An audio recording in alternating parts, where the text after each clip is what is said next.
this is our little slice of paradise. It wasn't always like this. I can remember trying to cross the river and the rocks would be all slimy and slippery, and the water level was low and warm, like really warm, like unnaturally warm, and it's because there wasn't the shade. Over 300 rivers and streams flow from Mt Taranaki across the Ring Plain. Over more than 20 years, these waterways have been transformed. Fencing and planting at a massive scale to improve Taranaki's freshwater health and biodiversity region-wide. Niwa scientists say it is likely one of the largest and longest-running restorative freshwater programs in the world. I'm so proud of the Taranaki people. For over 20 years now, we've had the likes of farmers, iwi, schools, community groups. They've all volunteered so much time and tens of millions of dollars towards this program. The numbers are staggering. A $128 million program, over 70% funded by landowners. 13,000 kilometres of stream banks fenced. 5.6 million natives planted. 6,000 hectares of native habitat protected. The experts are blown away that this has been a voluntary program. Hey Brooke. Hey. What are you up to? I'm collecting my macroinvertebrate sample.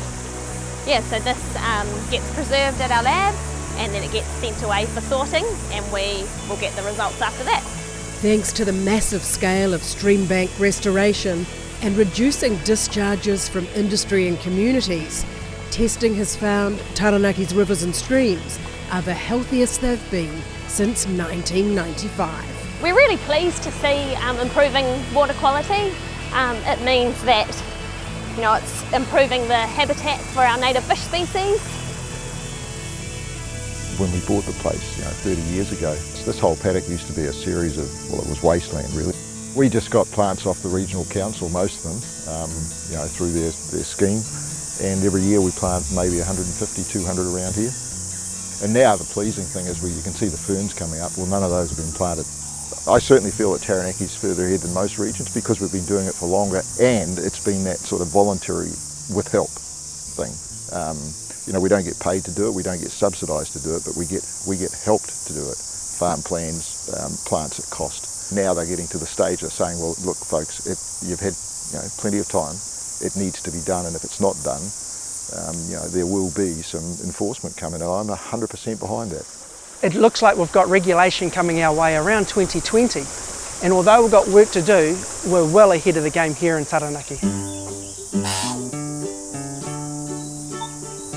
Bird life has really increased. Oh, definitely, yeah. The wood pigeons and the tuis. I think we've been the leaders of the pack, and the buy-in from the Taranaki farmers has been crucial. It's a pleasure that my children get to enjoy this and they love coming here and swimming here. It's not just country kids' right to swim in the rivers, it's every Kiwi kid and adult's right.